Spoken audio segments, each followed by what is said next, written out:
Hello everyone, I'm Ben Rohr and welcome to the second floor of the Duncan Student Center for the second ever show of NBA Whiparound. I'm joined by Mr. Trey Cotey and Mr. Noah Cahill. Thank you so much for that fantastic pit preview show. Thank you for sticking around, coming back to watch us right now. So you guys, you made your segment a couple of weeks ago looking at the big moves headed into the NBA season, but now we're here for your thoughts on the first few games, first few moments. So we're going to start right there. The opening games. One thing we like to do at NDTV is overreactions. Absolutely. So I want an overreaction from one of the first games. Everyone has played a game. Let's hear it. Trey, let's start with you. Well, I mean, the first slate of games so far has been wonderful, and I'm going to start with the second game of the season on TNT Tuesday night. The Suns in Golden State beating the Warriors 108-104, and this might be a bit of an overreaction, but the Warriors are dead. They are no longer a competent team in the West. The Suns absolutely destroyed them in the fourth quarter and the second half, and they didn't even have the newly acquired Bradley Beal. I mean, the CP3 trade, there was a lot of talk about that over the offseason. He went 0 of 6 from 3. Whew. The defense with him and Curry in the backcourt is not ideal. I mean, just imagine if Bradley Beal was out there. They had a hard time guarding Devin Booker and KD. I mean, Eric Gordon hit a big three down the stretch.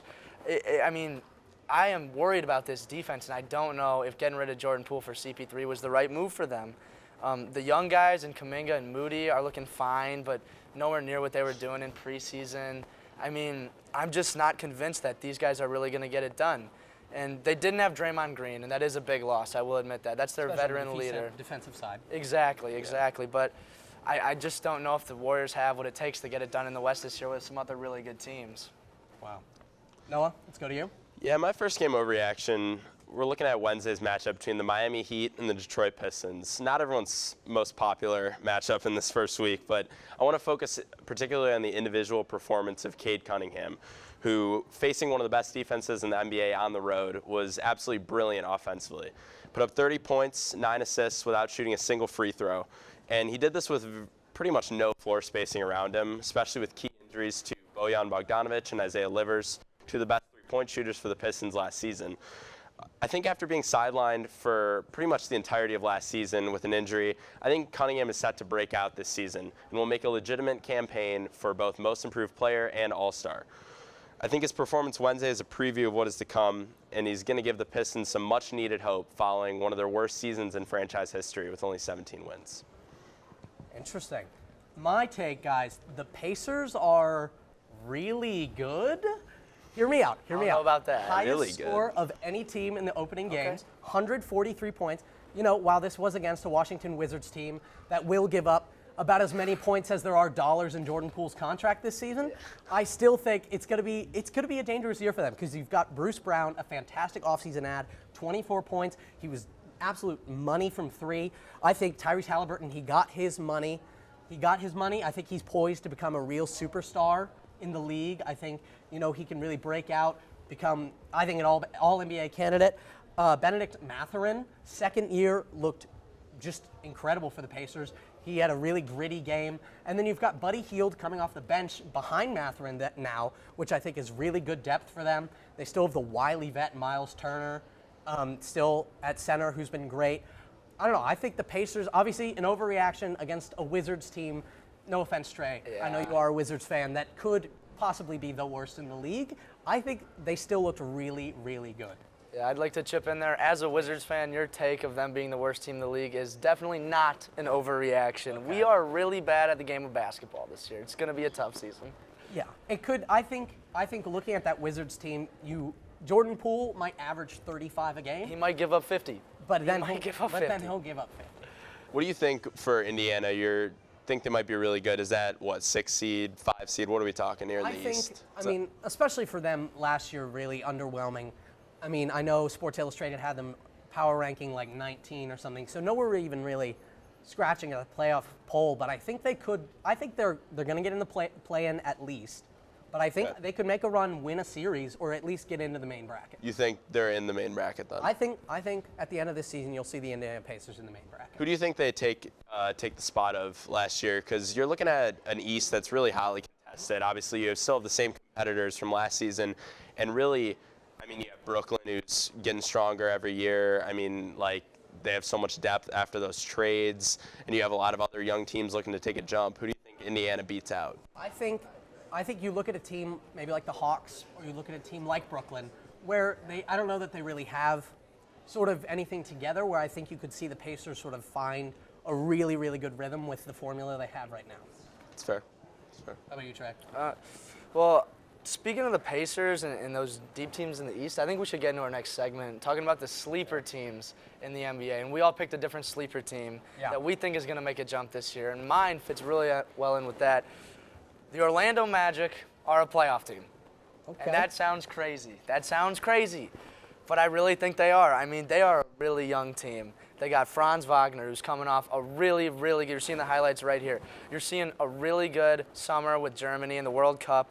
You're seeing Paolo Banchero coming back after winning the Rookie of the Year last year. You got Jalen Suggs, Cole Anthony off the bench. Markelle Fultz is looking good. Anthony Black and Jet Howard is 2 first-round picks. I mean, this team is really young, so this might be a bit of a premature take. But they're trending in the right direction, and they absolutely wiped the floor with the Houston Rockets the other night in their opening game. And, guys, in the middle of the third quarter of this game, it was 63-62 Magic. At the beginning of the fourth quarter, it was 100-70. They went on a 27-8 run in 8 minutes in the middle of the third quarter, and it was coming from everyone. That was the glory of it. It wasn't one guy doing everything. Wendell Carter had a few big plays. Jonathan Isaac had a few big plays. Markelle Fultz had an absolutely ferocious dunk that you're seeing right here. Oh, look at that. I mean, this is a really good Magic team. They're deep, they're hungry, and I really think they have what it takes to make that next step and at minimum be a play-in team, and at maximum be a 7 or an 8 seed. Well, I mean, I'll challenge you on the same point that Noah just did. Such a young team. How do you think they get it together? Who do they replace? Who do they I take think out? it's kind of some of the same teams you were saying. I'm not nearly as high on the Pacers because you were overreacting. Yeah, The Wizards it's an stink. overreaction. We've been over this. The Pacers are not that good. The Wizards are just that bad. I think they're better than the Hornets. I think they're better than the Pistons. Sorry. It's fair. The Hawks, the Nets. I mean, I could see the Knicks taking a slide this year. I don't know if that's out of the playoffs, but I think the Magic will definitely be between that 7 to 10 range come the end of the I just season. think you have to ask questions about their guard depth. I know you mentioned Markelle Fultz and Suggs, but both really have not really produced much in the league thus far. Obviously, Fultz improved last season, but Suggs has either struggled or just at least struggled to even be on the court. So what do we think? Do you think Anthony Black fills that role? What do we think? The Magic. I think it's a bit early there. to tell on Anthony Black. I mean, he only got 5 minutes in this game, but I mean, he's a rookie. He was a first-round pick, top 10, 15 pick. I mean, I think that over the course of the season, you could see him develop and blossom a little bit. But I really think that having Cole Anthony as a backup point guard is a huge benefit that most people aren't considering this year. He had 20 in their opening game, and I really like how he was playing, spacing the floor, having some nice passes to open guys and moving the ball. And then even a guy like Gary Harris off the bench, he's one of their veterans on this team. He had a really nice game, a few big threes, nice drives to the lane. I mean, they're not star-studded. They don't have any 1 or 2 guys that you think this guy's going to be an MVP candidate or first-team All-NBA. Yeah. But I think that they're going to do it by committee, and I think they're young, hungry, and are really going to improve this year. That's fair. Noah, who's your team? Yeah, I'm going to have to go with the Oklahoma City Thunder out in the West. I think they have a legitimate superstar in Shai Gilgeous-Alexander, a top 10 to 15 guy. Proved it last season with his first-team All-NBA selection. He's surrounded by really strong wings, wing defenders especially, guys like Jalen Williams, Lou Dort. Jalen Williams, I think, is set to take another leap this season after finishing second in Rookie of the Year voting last year.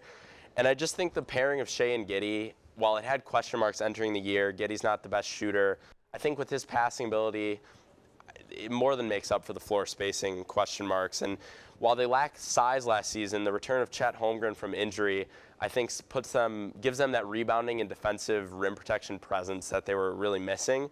And I think that's what puts them over the top. They were snuck in as a 10 seed last year. I think this year they push for a 6 seed. I think they go for at the lowest 7 or 8, and they only have to win 1 play-in game. And I think they're a really exciting team this year, a team to watch. And they dominated the Bulls in their first game, really pulling away in the fourth behind Shai's brilliance on offense. Another super young team. Do you think they're going to have the maturity to sort of take that next step? I very much think so. I think unlike the teams we've discussed thus far with the Pacers and the Magic, I think the Thunder are different because they have a guy. They have the guy. You know, you mentioned obviously the Magic could be doing it by committee, but I think having a top guy in Shea really is what differentiates them from these other teams in the way they can take a jump this year. Having a guy, a proven closer, a superstar who can score down the stretch, I think that's what really sets them apart, and he can go toe-to-toe with anyone in the West, in my opinion. Yeah, and I love that take. I think the Thunder are going to be really, really good this year. You said 6. I might even have them as up as 5 or 4, depending on how things go and how injuries play out. Yeah, if your Warriors slide all the way. Yeah, I mean, they are. They're going to. They're going to. Yeah. Ben, who's your team? My team, so, you know, we were doing a little production meeting, talking it before. My team was taking a little bit of heat. Yep. I'm saying the Minnesota Timberwolves, you know what? Put them in the conference finals. I think they make a huge jump this year. Anthony Edwards, I would call it first team All-NBA. Absolutely. I think he is just going to get better and better, hit sort of a Shea level to where he is just the guy. I mean, I love how gritty he is, how much he plays. I love his take on, you know, the whole resting every other game. I think he's just going to get better and better to where he is a significant superstar in the league. And then you look, Karl Anthony Towns played 29 regular season games last year. 29. And they still made it into the playoffs. He was an All-NBA center at his peak, at the height of his powers. So I don't see why he can't, you know, even if he's not as where he was, he's a little bit older now. But I think he's going to be a huge point where they can come in, be a powerhouse, run the pick and roll with Conley and Gobert, maybe find something that clicks there. I think, you know, there's a reason Nikola Jokic said that their hardest playoff series in the entire run was against the Timberwolves. It was like a 4-1 series, but every game was really competitive, really tough, as compared to, you know, a team like the Lakers down the stretch in the conference finals where, you know, they found them much easier than the Timberwolves. So, you know, have at me. Have at me. Let's see what you got. I think there's two things. I think there's more than two. I think there's more than two things. But I think, like you mentioned, Cat not playing only 29 games last season. I actually think that doesn't help your case because there was really no time to work out that fit between him and Rudy Gobert, which is going to remain a question mark for pretty much the whole season. And I think, really, I do see this team winning regular season games, but I think the real question comes down to how do they play in the playoffs. And countless times, Karl Anthony Towns has not rose to that occasion, even when he was healthy at the peak of his powers, and nor has Gobert. So I just don't think either of those guys are proven enough in the playoffs to make the run you're predicting here. That's my objection. Yeah, I mean, I think that's why I like them having Edwards. Like, those two, Gobert and Cat, sort of specifically don't have to. I do like be Edwards. Guy. Yeah. Anthony doesn't really have to. Anthony has to, you know, take the step. Yeah. It's fair. What's your Yeah. Kind of a bet on him. Yeah. I think basically the only way the Timberwolves have any chance at maybe even making a second round is if Anthony Edwards becomes a first or second team All-NBA type of guy. Yeah. As you've said, we've seen Cat crumble in the playoffs several times, and he said he was the most influential big man of the last 20 years, and that's not true. So he's a bit delusional. I mean, the Timberwolves, I mean, okay. The West is too good. Hey, even with the Warriors I agree. I think the West is too stacked. The West is too stacked for the Timberwolves to be a. But we'll see. I mean, I think the bet on Edwards, I like the bet on Edwards for like sure. that as well. Yeah. Okay, well, I appreciate that. Well, now, guys, we're going to take a very, very small break here. Little ad for ND Sunrise, which airs here in Duncan. So, yeah, we'll be back. Go nowhere. See you in a second. Good morning, everyone, and welcome to ND Sunrise. This is the review of the Keenan Review. That's right, we've got a big game in Sin City. Plot twist, I am the Grim Reaper. Overall, this year's event was a rousing success. Would Notre Dame be the first one to accept ASL as a foreign language as a department?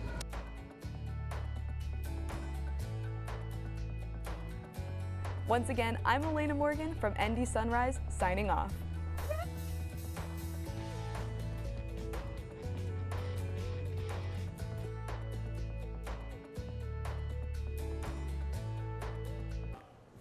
All right, welcome back. Thank you for hanging around. Now, the question we've all been waiting for. Who's going all the way?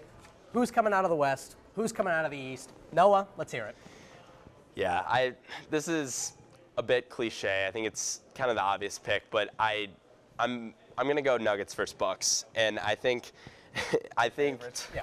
for me, I have to bet on the two best players in the league at the peak of their powers. The former two-time MVPs, Giannis and Jokic. I think, like, the Nuggets case is self-explanatory. You return your reigning champions, and you get Jamal Murray healthy for the whole year.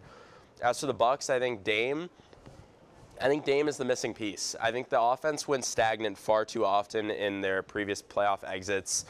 And I think Dame being a proven closer, one of the best offensive performers in the playoffs over the past decade, he's going to put them over the top and bring them back to the finals. And, yeah, there's questions about defense. I acknowledge that. But I think the back line of Brook Lopez and Giannis more than makes up for that side of the ball despite losing Drew. And I think this team returns to the finals and faces the Nuggets there. I like the takes. I like the takes. It's hard to push back on that one. I will mention Pat Connaughton, going to be an integral player. I'm excited to watch. Shout out Irish. Go Irish. Noah, I am not that dissimilar from you. I'm a Milwaukee native, so I also have the Bucks in the finals. But that's not biased. I'm a Wizards fan. We've been over this. My team in the West, though, the Phoenix Suns. And last night's game against the Lakers might not be a great sign of that. But they didn't have Devin Booker and Bradley Beal. The Timberwolves lost game one, you know? The Timberwolves lost their first game to the Raptors. Yeah, sure. The Timberwolves, Suns. That doesn't mean they're not making Let's just move on from the Timberwolves. Why don't we? So in this first game, as you're seeing here against the Warriors, I mean, Devin Booker looked to be a dark horse MVP candidate, and he's my dark horse MVP pick this season. He had 33 points, and even when he wasn't shooting it well, he was working, he was scrappy, and he really provided a nice veteran presence for this team. And they lost a lot this offseason. There's no denying that. I mean, they have KD, Devin Booker, and not a whole lot else when Bradley Beal isn't out there. But some of their new additions and their bench is looking a lot better than a lot of people were giving them credit for. You're seeing a big three right here by Eric Gordon. Josh Okogie had a great game. He had 17 points, plenty of steals, and the bench looked a lot better than most people expected. I think when they get Bradley Beal back, this Suns team is going to be really tough to compete with when they have three 30-point-per-game scorers on the same team. And for the Bucks, we've talked about that. I won't mention that too much. But I think there's something to say about Dame being added to this team and adding a different mindset. I mean, last year in the first round when the Bucks played the Heat, it kind of looked like they were just going out there, going through the motions, assuming they would win the game. Even when Tyler Hero got injured, they didn't pounce on it. And I think that Dame being the second best player on his team for the first time in his career is it's a real game changer for him. I think he's going to bring that energy and that hunger that the Bucks really need to take that next step and get over the edge and get back to that performance before they won their first championship. I agree with the Bucks. I just think the Suns, you really have to ask questions. The firepower is obviously there offensively, but I mean the depth in the defense is definitely a question mark. I don't think Jusuf Nurkic is I think he's arguably not even a starting center in this league at this point. And I also think that on top of that, quietly Kevin Durant has been really inefficient in the last two playoff performances. I think, obviously KD is KD, but, I mean, everyone eventually is going to trail off in their game, and I think we're starting to see that decline in Durant. And I think it's a genuine worry. I really do. I think you need him to be especially when you're relying as great as he is on each of those guys to put up 30 a game. When you need to rely on that offense so heavily like Phoenix does. They can't fall short. I think that's why adding Bradley Beal is really big for this team, because when you have three guys that can have 30, you don't need all of them to have 30 on the same night. If all of them have 30 on the same night, you're going to win the game. Yeah. And there are going to be games this season where they look unbeatable and beat teams by 40, 50 points because everyone is clicking, they can't miss, and it's unbelievable. I mean, in the first game, to your point, KD shot 31% from the floor. He went 7 for 22. Not good, but he had 30-plus last night against the Lakers. He was the only guy. And I really think that Bradley Beal's a huge addition, Wizards fan. He has been the best player in our franchise for the last 5 years. I mean, he averaged 30 and was first-team All-NBA a few seasons ago. I really think that Bradley Beal is going to be a difference maker for this team, and I think he adds a lot that Chris Paul couldn't bring last season. Awesome.